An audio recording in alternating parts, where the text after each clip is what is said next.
Woman in the Yellow Dress, submitted by Kuan.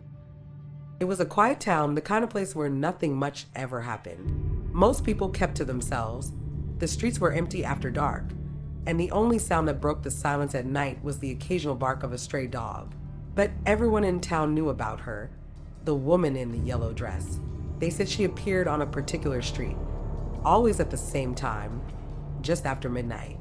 No one knew who she was or where she came from, but the stories about her had been passed down for as long as anyone could remember. Some said she was the spirit of a young woman who had died in a car accident on that very street. Others claimed she was a jilted lover, forever waiting for someone who would never come. For most people, the stories were nothing more than local folklore, something to scare the kids with. But for me, it was different. I had seen her. It was about a year ago when it happened. I had just returned to Malaysia after living abroad for several years. My family had moved away from the city, settling in this quiet town in hopes of a slower, simpler life. At first, I didn't mind it. There was something peaceful about the stillness, the way the stars shone brighter out here, away from the city lights. But that peace didn't last long. One night, after a late dinner with friends, I was walking home along the empty streets. The air was warm, the moon full and bright, casting long shadows across the pavement. I had taken this route many times before, but that night, something felt different. The street seemed quieter than usual, the air thicker, heavier. And then I saw her. She was standing under the streetlight, her back to me, wearing a long, flowing yellow dress. Her hair was dark, hanging down her back, and she stood perfectly still, as if she were waiting for something or someone. At first, I thought she was just a passerby, someone who had lost her way in the middle of the night. But as I got closer, I noticed something strange. She wasn't moving. Not at all. Her arms hung limp by her sides, her head slightly tilted forward as if she were deep in thought or waiting for someone. But there was an unsettling stillness to her, something unnatural. I stopped walking, frozen in place as the hairs on the back of my neck stood on end. Something was wrong. My instinct screamed at me to turn around and leave, but I couldn't. It was as though something was holding me there, compelling me to stay, to look closer. Her dress fluttered slightly in the breeze, but she remained still. The street around her seemed darker now, the warm glow of the street lamp fading into a dull, sickly yellow.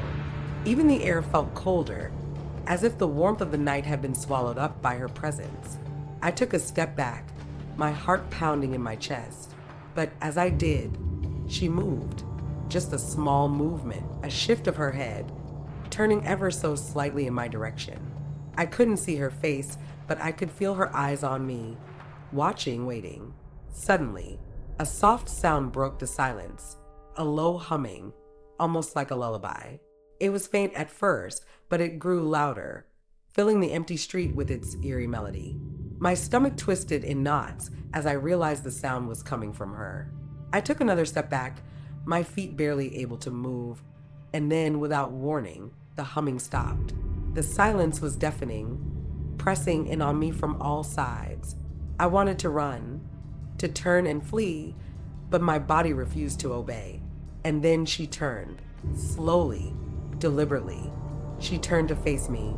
Her face was hidden in shadow, but her eyes, those cold, empty eyes, glowed faintly in the dim light.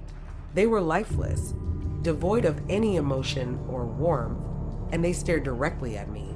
Her lips parted as if she were about to say something, but no sound came out. I felt a cold shiver run down my spine as her eyes locked onto mine, and in that moment I knew this wasn't just some lost woman on the street. This was something else, something far more sinister. I wanted to run, but my legs wouldn't move. It was as if I were rooted to the spot, unable to break free from her gaze. The cold air pressed down on me, wrapping around me like a suffocating blanket. The world around us seemed to fade, leaving only the woman and me, alone on the darkened street. Then, she smiled. It wasn't a warm or friendly smile. It was twisted, unnatural, as if her face had forgotten how to make the expression. Her lips curled up, but her eyes remained cold, unblinking. My heart pounded in my chest, and a wave of nausea washed over me. Suddenly, the sound of a dog barking in the distance broke the silence.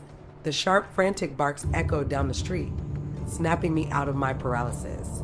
I stumbled backward, my body finally responding, and without thinking, I turned and ran. I didn't look back. I could still hear the barking, growing louder and more frantic as I ran. It sounded as though the dog was warning me, urging me to get away.